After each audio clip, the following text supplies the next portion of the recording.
Napakadalas, 'di ba? Napagising natin ay parang mas pagod pa tayo kaysa noong humiga. O kaya may pakiramdam na parang palaging may mabigat sa ulo, di ganong klaro ang isip at madaling malimutan ang mga maliliit na bagay. Marami sa atin nang sasabihing, normal lang yan, tanda na kasi.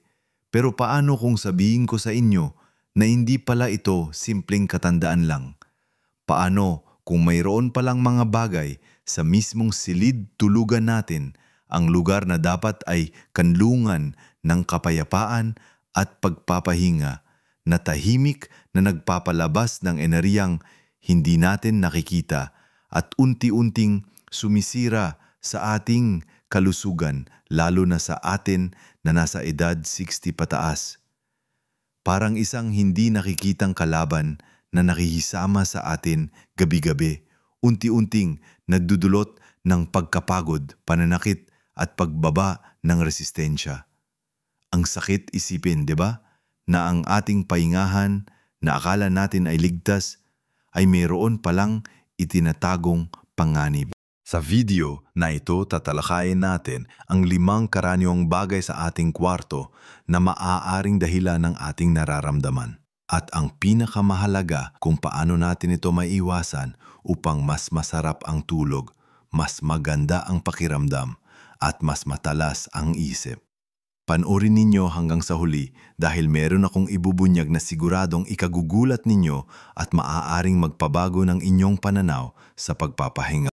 Ngayon, simulan na natin ang pagtuklas sa mga nakatagong panganib na ito. Ang una sa listahan, at marahil ito ang pinakakaraniwan at pinakamahirap tanggalin sa ating tabi, ay ang ating minamahal na cellphone o tablet. Lalo na kung ito ay nakasaksak pa sa charger habang tayo ay natutulog o nakalagay lang sa tabi ng ating unan. Akala natin ay maginhawa lang na malapit ito para madaling abutan sa umaga o kung kailangan nating silipin sa gabi. Ngunit ang mga gadget na ito ay patuloy na nagpapalabas ng tinatawag na electromagnetic fields o EMF. Hindi ito tulad ng X-ray na malakas at agad na nakakasira, kundi isang klase ng radiation na nasa paligid natin na kahit mahina, ang matagal at paulit-ulit na exposure ay maaaring magkaroon ng masamang epekto lalo na sa atin na mas sensitibo na pagtanda. Isipin ninyo tulad ng isang ilog na patuloy na umaagos. Kahit mahina lang ang agos, kung tuloy-tuloy at matagal, mayroon itong kakayahang humubog sa lupain. Ganoon din ang epekto ng EMF. Sa case na kung ang cellphone ninyo ay nakasaksak at naka-on sa tabi ng inyong ulo sa loob ng 8 oras o higit pa kada gabi, isipin na ang katawan ninyo ay patuloy na nakalantad dito. Ang nangyayari, nakakaapekto ito sa ating brainwaves, sa ating melatonin production na siyang hormone na tumutulong sa atin upang makatulog at maging sa ating cell function. Napapansin ba ninyo na kahit mahabang tulog ninyo, paggising nyo ay parang hindi kayo gaanong nakapahinga, parang laging may kulang sa tulog, o kaya madalas kayong nagigising sa kalagitnaan ng gabi at nahihirap pang makatulog muli? Isa ito sa mga posibleng senyales ng pagkaapekto ng EMF mula sa ating mga gadget. Bukod pa riyan, may mga pag-aaral na nagpapahiwatig na ang patuloy na exposure ay maaaring magdulot ng pananakit ng ulo, pagkahilo, pagkababa ng concentration at maging paghina ng immune system. Sa ating edad kung saan kailangan natin ng sapat at mahimbing na tulog para makarecover ang ating katawan, ang patuloy na interference na ito ay malaking hadlang. Hindi lang ito tungkol sa kakayahang matulog, kundi sa kalidad ng tulog. Kung hindi maganda ang kalidad ng ating tulog, hindi sapat ang pag-recover ng ating cells at organ systems, na humahantong sa pagkapagod sa buong araw, paghina ng memorya, at pagiging mas madaling dapuan ng sakit. Kaya, ano ang practical nating magagawa? Napakasimple lang. Huwag dalhin ang inyong cellphone o tablet sa loob ng kwarto kung kayo ay matutulog. Kung kailangan ninyo ito para sa alarm, ilagay ito sa airplane mode o mas mabuti pa, mamuhunan sa isang lumang estilo na alarm clock na debaterya. Kung talagang kailangan ninyong mag-charge, ilagay ito sa isang mesa na malayo sa inyong kama, mga ilang metro ang layo, at siguruhin na hindi ito nakaharap sa inyo. Tanggalin din ang ugaling mag-scroll sa social media bago matulog, Pasul na liwanag mula sa screen ay nakakaapekto rin sa melatonin. Sa halip, magbasa ng libro, makinig ng kalmadong musika o magdasal. Ang maliit na pagbabagong ito ay may malaking impact sa kalidad ng inyong pahinga. Ngayon na napag-usapan na natin ang cellphone, lumipat naman tayo sa susunod na bagay na madalas ay nakatago lamang sa ating paningin pero malaki ang epekto. Ang pangalawa sa listahan natin ay ang mga Wi-Fi router. Marahil ay nakalagay ito sa sala o sa isang sulok ng bahay, pero marami rin sa atin ang naglalagay nito sa loob mismo ng kwarto o di kaya ay nasa labas lang ng pader ng ating kwarto, sobrang lapit sa ating kama. Tulad ng cellphone, ang Wi-Fi router ay patuloy na nagpapalabas ng radio frequency EMF na nagagamit natin para sa wireless internet. Ito ay gumagana 24/7, ibig sabihin kahit tulog tayo, ang ating katawan ay nalalantad sa mga alon na ito. Isipin na lang, parang isang maliit na pabrika ng alon na gumagana sa tabi mo habang ikaw ay nakapikit. Kung ang inyong Wi-Fi router ay nasa loob ng kwarto, lalo na kung malapit sa inyong kama, direkta kayong nakakatanggap ng pinakamalakas na signal na maaring makaapekto sa inyong nervous system. Maraming nagreklamo ng brain fog o pagkalimot, pakiramdam na parang hindi makapag-focus na maaring iugnay sa patuloy na exposure sa EMF. Bukod pa rito, ang pagkakaroon ng Wi-Fi sa kwarto ay nagbibigay ng dahilan upang dalhin din ang iba pang gadget doon na lalong napapataas ng total exposure sa radiation. Alamin niyo ang katawan natin, lalo na ang ating utak, ay kailangan ng ganap na kapahingaan at pagkumpuni habang tayo ay natutulog. Kung merong patuloy na signal ng EMF na sumisipsip sa ating paligid, nagiging hamon para sa ating katawan na makamit ang malalim na bahagi ng tulog na malaga para sa memory consolidation at cell regeneration. Maaari ring magdulot ito ng pagtaas ng stress hormone sa katawan na lalong nakakasama sa ating immune system at cardiovascular health sa katagalan. Para itong patak ng tubig na patuloy na bumabagsak sa bato, sa kalaunan ay makakagawa ng butas. Kaya ang solusyon dito ay simple ngunit epektibo. Ilipat ang inyong Wi-Fi router sa labas ng kwarto ninyo. Kung hindi ito posible, mas mainam na patayin ang Wi-Fi router tuwing gabi bago matulog. Karamihan sa mga router ay may scheduler na pwedeng iset para automatikong patayin sa isang tsak na oras at buksan sa umaga. Kung hindi, mano-mano ninyo itong patayin. Sa ganitong paraan, magkakaroon kayo ng ilang oras ng radiation-free na tulog na malaki ang maitutulong sa pagpapahinga ng inyong katawan at utak. Hindi lang ito tungkol sa pagpapababa ng EMF, kundi pagbibigay ng pagkakataon sa inyong katawan na mag-repair at mag-regenerate ng walang sagabal. Subukan ninyo ito at baka magulat kayo sa pagkakaiba ng inyong tulog at overall energy levels. Ito ay isang maliit na pagbabago sa routine, ngunit malaki ang dulot para sa ating kalusugan. Lalo na sa ating golden years kung saan bawat butil ng enerhiya at bawat oras ng pahinga ay ginto. Ipagpatuloy natin ang ating pagtuklas sa mga bagay na nakatago sa ating kwarto na nagdudulot ng pinsala. Ang pangatlo sa listahan ay ang mga matatandang modelo ng telebisyon o computer monitor, partikular ang mga CRT o cathode ray tube televisions. Bagamat mas kaunti na ito ngayon, marami pa rin sa mga tahanan ng ating mga kababayan, lalo na sa mga probinsya o sa mga lumang bahay, ang gumagamit pa rin ng mga ganitong klase ng TV sa kanilang kwarto. Ang mga lumang CRT TV ay naglalabas ng X-rays, bagamat sa napakababang antas at malaking halaga ng EMF kapag ito ay nakabukas. Kung ikaw ay natutulog na nakaharap o malapit sa isang ganitong TV habang ito ay nakabukas o kahit nakasara pero nakasaksak pa rin, patuloy kang nalalantad sa radiation na ito. Isipin na lang, ito ay hindi lang passive device, kundi isang machine na lumilikha ng sarili nitong electromagnetic field. Kahit ang modernong LCD o LED TVs ay naglalabas din ng EMF, ngunit mas mababa ang antas kaysa sa mga lumang CRT. Ang problema sa mga matatandang TV ay ang kanilang teknolohiya ay mas luma at mas madumi sa usapin ng paglabas ng enerhiya. Ang patuloy na exposure sa mga EMF na ito ay maaaring magdulot ng pagkapagod ng mata, pagkapagod ng katawan, at pagkagambala sa tulog. Para sa ating mga senior, ang sensitibidad sa mga ganitong klase ng stressor ay mas mataas. Bukod pa rito, ang pagkakaroon ng TV sa kwarto ay naghihikayat sa atin na manood hanggang gabi na ang blue light na galing sa screen ay nakakaapekto rin sa ating melatonin, ang sleep hormone natin, tulad ng cellphone. Kaya, kung mayroon kayong lumang CRT TV sa inyong kwarto, panahon na para isipin ang pagpapalit nito sa mas bagong modelo na may mas mababang EMF emissions o mas mainam pa, tanggalin na lang ito sa kwarto. Kung di nyo lang kayang bumili ng bago agad, siguraduhin na ito ay nakapatay at nakabunot sa saksakan tuwing kayo ay matutulog. Hindi lang ito tungkol sa radiation, kundi pati na rin sa paglika ng isang kapaligiran sa kwarto na conducive sa pagtulog, malayo sa distractions at unnecessary light exposure. Tandaan, ang kwarto ay dapat na isang sanctuaryo para sa pagpapahinga, hindi isang entertainment center. Ito naman ang ikaapat na item na madalas nating di napapansin ang epekto sa ating kalusugan. Ang mga dekuryenteng kumot o electric blankets at kahit ang ilang klase ng heated mattresses.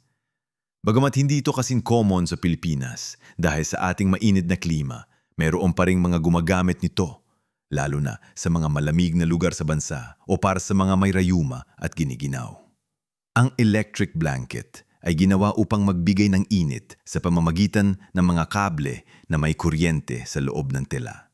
At dahil sa electricity na umaagos sa mga kable nito, nakakalikha ito ng malaking halaga ng EMF, lalo na ang mga mas lumang modelo. Isipin nyo, nakapulupot sa inyong katawan ang isang kumot na puno ng daloy ng kuryente sa loob ng ilang oras habang kayo ay natutulog. Ang direktang contact sa balat at ang matagal na exposure sa mga EMF na ito ay maaring magdulot ng iba't ibang problema. Ang init mismo mula sa kumot ay maaring makaapekto sa inyong kakayahang mag-regulate ng temperatura ng katawan habang natutulog na mahalaga para sa malalim at restorative na tulog. Bukod pa rito, ang patuloy na exposure sa EMF mula sa electric blanket ay naiugnay sa pagkagambala sa cycle ng tulog na humahantong sa pagkapagod sa umaga kahit na nakatulog ka ng mahaba. Ang ating immune system ay nangangailangan ng sapat na tulog para maging malakas. At kung ang tulog ay palaging nagagambala ng mga EMF na ito, mas nagiging vulnerable tayo sa mga sakit. Mayroon ding mga pag-aaral na nagpapahiwatig ng posibleng ugnayan sa pagitan ng matagal na exposure sa EMF at iba pang issue sa kalusugan, bagamat kailangan pa ng mas maraming pananaliksik dito. Ang pinakalitas na payo para sa mga senior na gumagamit nito ay iwasan ang paggamit ng electric blanket habang natutulog. Kung kailangan nyo talaga ng init, mas mainam na gumamit ang tradisyonal na makapad na kumot, hot water bag, o kaya ay magsuot na mas mainit na pajama. Kung talagang kinakailangan gamitin ang electric blanket para sa init bago matulog, patayin at tanggalin sa saksakan bago kayo tuluyang matulog. Huwag itong iwanan nakasaksak at naka-on sa buong gabi. Ang simpleng pagbabagong ito ay makakatulong ng malaki sa pagbabawas ng inyong EMF exposure habang natutulog, na siyang magbibigay daan sa mas malalim at mas mahimbing na pahinga na kailangan ng ating katawan sa edad na ito. At dumako na tayo sa panglima at marahil ito ang pinakadiinaasahang item sa ating listahan na naglalabas ng radiation. At ito ay ang mga electronic alarm clocks o digital alarm clocks na may mga LED display. Lalo na yung mga nakalagay mismo sa tabi ng inyong kama. Isipin ninyo tulad ng cellphone, ang mga alarm clock na ito ay gumagamit ng kuryente at may mga internal circuits na patuloy na naglalabas ng EMF. Bukod pa riyan, ang kanilang bright LED display, kahit nakalagay sa dim setting, ay naglalabas pa rin ng blue light na maaring makaapekto sa inyong melatonin production. Alam ninyo, ang katawan natin ay dinisenyo para magpahinga at mag-repair sa dilim. Kahit maliit na source ng ilaw, tulad ng mula sa isang digital alarm clock, ay maaring maging sapat upang makagambala sa ating natural sleep cycle. Ang ating utak ay sensitibo sa liwanag. At kapag nakakakita ito ng kahit kaunting liwanag sa gabi, Naisip nito na umaga na nagpapahirap sa atin na makapasok sa malalim na yugto ng tulog. Bukod sa blue light, ang EMF na nagmumula sa alarm clock na nasa tabi mismo ng iyong ulo sa loob ng 8 oras o higit pa ay patuloy na nagdudulot ng stress sa inyong brain cells at nervous system. Maaring hindi inyo ito ramdam agad, ngunit sa katagalan, ang patuloy na interference na ito ay maaring magdulot ng headaches, pagod kahit galing sa tulog at pagbaba ng cognitive function. Para sa ating mga senior, ang pagpapanatili ng matalas na isip at sapat na enerhiya ay napakahalaga. Ang solusyon dito ay napakasimple, mamuhunan sa isang debaterya na alarm clock. Ang mga lumang estilo na alarm clock na gumagamit lang ang baterya ay hindi naglalabas ng EMF tulad ng mga nakasaksak sa kuryente. Mas mainam din na ilagay ito ng bahagyang malayo sa inyong kama kung saan hindi nyo direktang makikita ang ilaw sa gabi. Kung wala talagang ibang choice at kailangan pa rin ng digital alarm clock, siguraduhin na itago ito sa isang lugar na hindi nyo makikita ang display sa dilim. O kaya ay takpan ng tela ang display para hindi nakakabulag ang ilaw. Ang maliliit na pagbabagong ito sa inyong bedroom environment ay makakatulong ng malaki upang masigurado na ang inyong kwarto ay isang tunay na pahingahan para sa inyong katawan at isip na malayo sa mga di nakikitang stressor na ito. Ang pagtulog ng mahimbing ay isa sa pinakamahalagang aspeto ng malusog na pagtanda at ang pagbabawas ng EMF exposure ay isang mahalagang hakbang upang makamit ito. Kaya nga, mga ate at kuya, mga kapwa ko nagpapahalaga sa ating kalusugan. Nakita na natin ang 5 simpleng bagay na madalas nating di pinapansin sa ating mga kwarto. Ang cellphone, ang wifi router, ang lumang telebisyon, ang kuryenteng kumot, at ang digital alarm clock.